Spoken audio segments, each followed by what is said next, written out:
Ladies and gentlemen, गली में मारे फेरे पास आने को मेरे আমি পেয়ে গেছি আমার স্বপ্নের ঠিকানা। চলেন একটু আমার স্বপ্নের ঠিকানাতে আপনাদের ঘুরায় নিয়ে আসি। আমার স্বপ্নের ঠিকানাতে এত সুন্দর হবে এটা আমি কখনো কল্পনা করতে পারিনি। আসলে অনেক বেশি সুন্দর। আপনারা একটু কমেন্টের মাধ্যমে জানাবেন কেমন সুন্দর। হ্যালো এভরিওয়ান, আসসালামু আলাইকুম, welcome back to my new video. I hope সবাই অনেক বেশি ভালো আছেন। আলহামদুলিল্লাহ আমিও ভালো আছি। তো আমরা তো বসন্ত বিলাসে গিয়েছি। আমার ফার্স্ট ভিডিও আপনারা দেখে ফেলেছেন। এটা হচ্ছে আমাদের বিকেল টাইমের ভিডিওটা। তো আমরা অলরেডি সুইমিং করে এসে খাওয়া দাওয়া করে তারপর আমরা শাড়ি পরে একটু ঘুরতেছি আর ছবি উঠাইতেছি। আর আমার স্বপ্নের ঠিকানা আপনাদের একটু দেখাচ্ছি।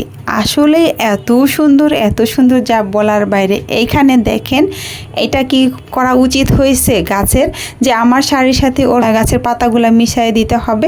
আমার শাড়িটা তো এখন বোঝাই যাচ্ছে না। আমি তো বুঝতেই পারিনি যে ও আমার সাথে এরকমভাবে ম্যাচিং করে ওর গাছের পাতাগুলো রং করবে।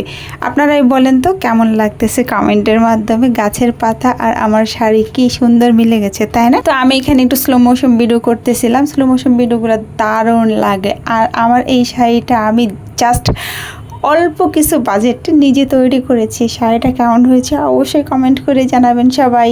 যাই হোক, এখানে তো আমি বেশ কিছু স্লো মোশন ভিডিও করেছি, কারণ যেহেতু গাছ আর আমি একদমই ম্যাচিং হয়ে গেছি। গাছরাও সিঙ্গেল দাঁড়িয়েছে আর আমিও সিঙ্গেলটা সব একসাথে হয়ে গেলাম। তো ভাবলাম যে যাও তোমরা সবাই সিঙ্গেল, তোমাদের আমি একটু ধরা দেই, মাত্র বেশি না। তারপর এখানে তো আমি এত সুন্দর করে হাঁটতেছিলাম, আমার যে কি ভালো লাগতেছিল। যাই হোক, আমি তো কি বলবো, পুরাই একদম যে আমার স্বপ্নের ঠিকানা এত সুন্দর হবে। তারপর এখান থেকে আমরা একটু সবাই মিলে অনেক সুন্দর করে ভিডিও ফুটেজ নিয়ে, ছবি ফুটেজ নিয়ে তারপর গিয়ে আমরা আর একটু চলে গেলাম বোর্ডিং করতে।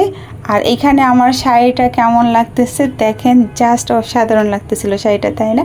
তারপর আমরা চলে গেলাম বোর্ডিং করতে। তো বোর্ডিংয়ের মধ্যে বোর্ডিং করতে গিয়ে তো পড়লাম এক বিপদটা এরকম যে বোর্ডের মধ্যে জায়গা নেই মাত্র 4 জনের, আর আমরা মানুষ নিয়ে গেছি 5 জন। তাহলে কি করি এখন? তারপর আমরা 5 জনে উঠেছি, বাট আমি মাঝখানে বসেছি। তারপর এমন পরন্ত বিকেল দেখতে ভিডিও করতে কার ভালো না লাগে। আর বোর্ডিং করতে তো আরও বেশি ভালো লাগে। দেখেন জাস্ট অসম্ভব সুন্দর একটা বিকেল, আর পানিতে কি সুন্দর লাগতেছে, তাই না?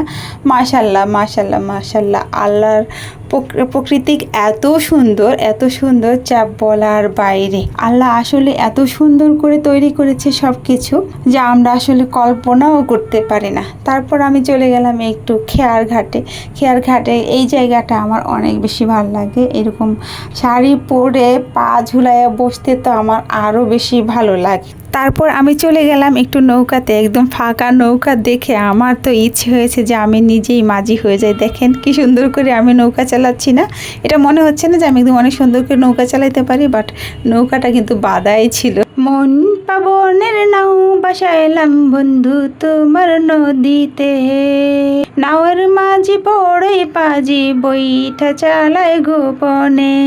আমি না সত্যি ওইরকম ভালো করে গান গাইতে পারি না। আমার গলার সুর একদমই বাজে গলার সুর। তো তাও ভাবলাম যেহেতু নৌকা চালাচ্ছি আর এই গানটা তো গাওয়াই যায়, তাই না? তো ভিডিওটা কেমন লেগেছে অবশ্যই কমেন্ট করে জানাবেন। ভালো লাগলে লাইক করবেন, শেয়ার করবেন। বিদায় নিচ্ছি। আল্লাহ হাফেজ, আসসালামু আলাইকুম।